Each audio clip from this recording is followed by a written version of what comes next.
Have you ever stopped and asked yourself why two people can live through the same decades, eat similar foods, breathe the same air, and yet one of them reaches their late years with strength and clarity, while the other begins to decline far earlier than expected? After years of observing patterns in human health, one truth becomes impossible to ignore. Longevity is rarely decided by dramatic events. It is shaped quietly, almost invisibly, by what does not happen inside the body over time. The individuals who continue walking with steady steps in their 80s and 90s, who still recognize faces, still enjoy conversations, still wake up with purpose, they are not simply fortunate. They have, knowingly or not, avoided a set of silent disruptions that slowly dismantle the body from within.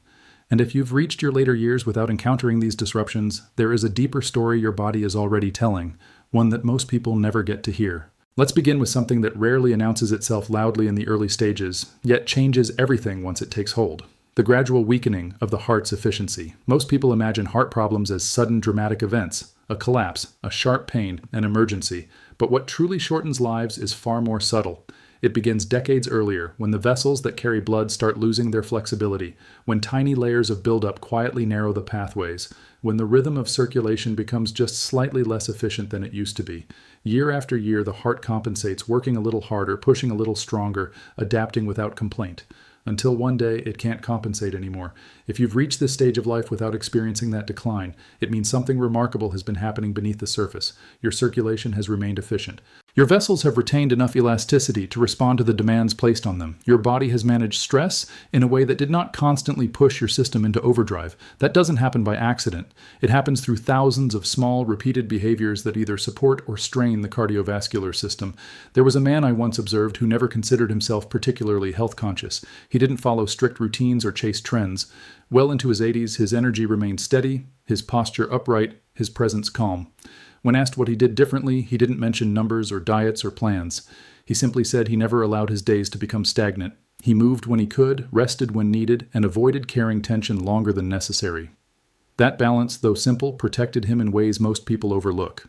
The heart responds not just to what you eat or how you move, but to how you live internally. Constant urgency, unresolved frustration, prolonged anxiety, these create a chemical environment that slowly wears the system down. On the other hand, consistency, calm decision-making, and the ability to release stress instead of storing it create conditions where the body can repair instead of constantly defend.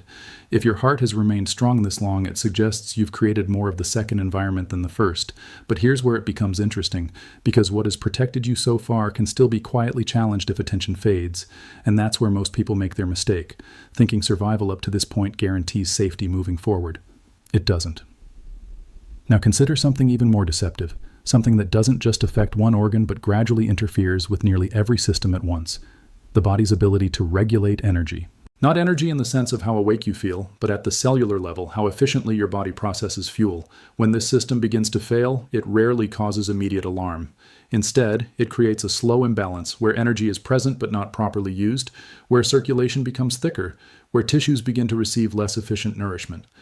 If you've avoided this disruption, your body has preserved a form of internal intelligence that many lose without realizing it. Your cells are still communicating effectively with the signals that guide them. Your energy cycles remain relatively stable. You don't experience the same sharp crashes or constant fluctuations that indicate imbalance. This stability influences everything, from how clearly you think to how well your body repairs itself overnight. I once encountered someone who never measured his intake, never tracked anything, yet maintained this balance effortlessly. When questioned, his response was unexpectedly simple. He said he stopped eating the moment he felt satisfied, not when he felt full. That subtle difference prevented overload.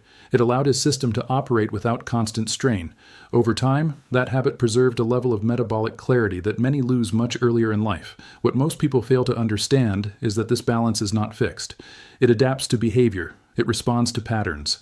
If you've maintained it so far, it means your daily rhythm has supported it, but if that rhythm changes, if convenience replaces awareness, if habits shift toward excess rather than moderation, the same system that has protected you can begin to drift. And when it does, the effects are rarely immediate, which is why so many people don't notice until it's already progressed further than they expected. Then there's something even more sudden in appearance, yet built over time just like everything else. A disruption in blood flow to the brain. Unlike other conditions, this one doesn't always give warnings you can feel. It develops silently, shaped by pressure, by vessel health, by the overall condition of your internal pathways. And when it finally manifests, it doesn't just interrupt life. it can permanently change it.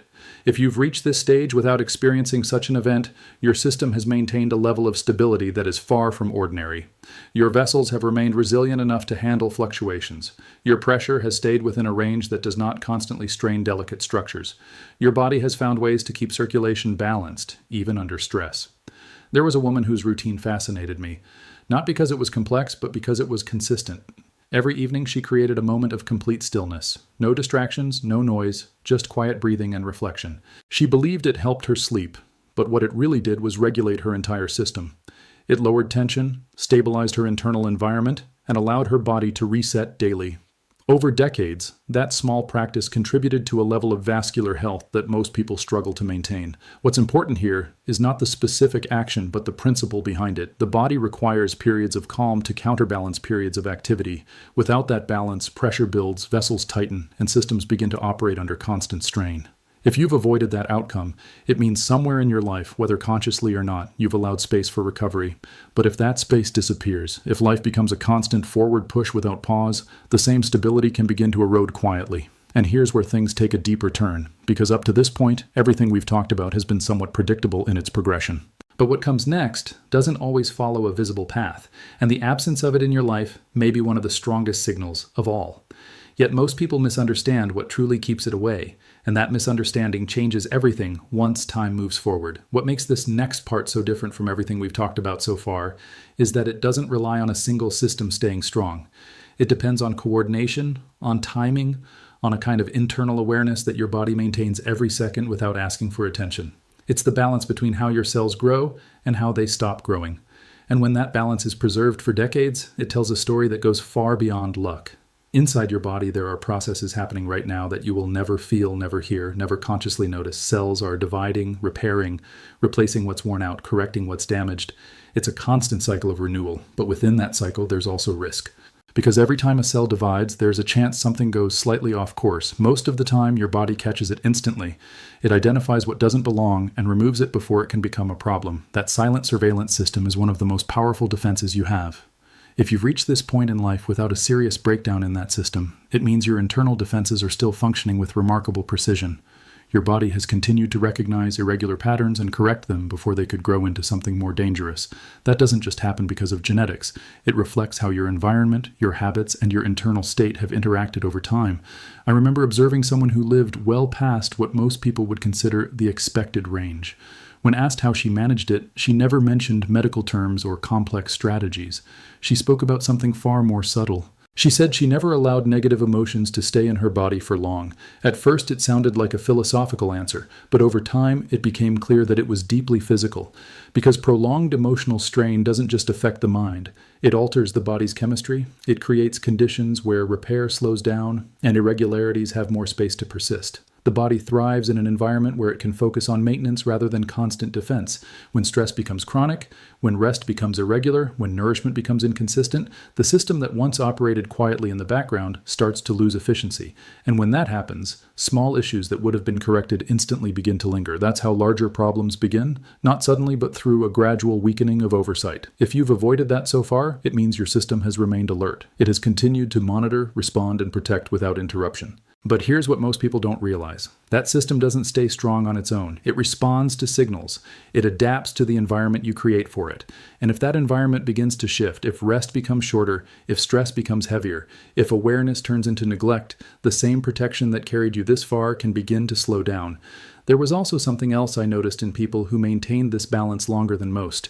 They paid attention to small changes, not with fear, but with awareness. They didn't ignore what felt different. They didn't postpone checking something that seemed unusual. That early attention made a difference because when something is recognized early, the body still has time to respond effectively. Waiting too long changes that equation completely. And that leads to something even more interesting because while the system works internally, it is deeply influenced by what you choose externally. What you expose your body to, what you consume, what you breathe, what you repeat daily, all of it shapes the environment your cells operate in.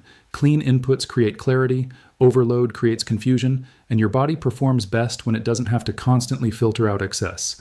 If you've maintained that clarity so far, it's a sign that your system has not been overwhelmed beyond its ability to adapt. But there's a quiet shift that happens as time moves forward. The same exposures that once had minimal effect can begin to have a stronger impact. The same habits that once felt harmless can begin to carry more weight. And this is where many people become overconfident, assuming that because nothing has gone wrong yet, nothing will.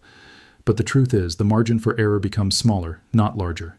The body remains capable, but it also becomes more dependent on consistency. It responds more strongly to disruption, both positive and negative. That means the habits that support it become even more valuable, and the ones that strain it become harder to recover from. Now, there's another layer to this that most people never connect, and it changes how everything fits together.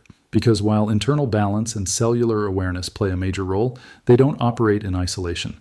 They are influenced by something that seems simple on the surface but affects nearly every system at once: breathing. It's something you've done every second of your life without thinking about it, but the quality of that breathing, the depth, the rhythm, the consistency, has a direct impact on how your body functions at every level. Oxygen is not just fuel, it's a signal. It tells your cells how to operate, how to produce energy, how to repair. When that signal is clear and consistent, everything runs more smoothly. When it becomes shallow or restricted, systems begin to adjust in ways that are not always beneficial. If your breathing has remained strong and unrestricted into your later years, it suggests that your body has maintained a level of openness that many lose over time. Your lungs have retained elasticity. Your circulation continues to deliver oxygen efficiently. Your body is not constantly compensating for a lack of intake. I once observed someone who treated breathing not as something automatic, but as something worth maintaining. Every day, without exception, he would spend time outside, moving, inhaling deeply, allowing his lungs to fully expand. It wasn't intense, it wasn't forced, it was consistent. Over time, that consistency preserved something most people don't realize they're losing: capacity, because capacity doesn't disappear all at once. It shrinks gradually. Shorter breaths, less movement, more time indoors, all of it contributes. And once it decreases, the body begins to adjust. The heart works a little harder. The brain receives slightly less oxygen. Energy levels shift. But it happens so slowly that it feels normal. If you've avoided that decline, it means your body has continued to receive what it needs without interruption. But here's where it becomes critical, because this is one of the easiest things to overlook. Breathing feels automatic, so it's rarely protected intentionally. And because of that, small changes go unnoticed until they become significant. Environment plays a role. Air quality, exposure to irritants, time spent in confined spaces. Habits play a role. Movement, posture, the way you sit, the way you stand. Even hydration influences how easily your system can maintain clear airways. It's all connected, and when one part shifts, the others follow. And what makes this even more important is that strong breathing doesn't just support one function. It supports everything. It stabilizes energy. It sharpens thinking. It improves recovery. It keeps systems aligned in ways that are difficult to measure, but easy to feel when they begin to change. If you've maintained that alignment so far, it means your body has continued to operate with a level of efficiency that most people lose gradually. But the same principle applies here as it does everywhere else.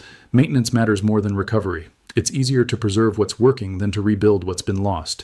And just when most people think they understand how all of this connects, there's one final realization that changes the entire picture, because it's not about any single system, not the heart, not energy regulation, not circulation, not cellular balance, not even breathing on its own. It's about something deeper that ties all of them together, something that determines whether all these systems continue working in harmony or slowly drift apart over time.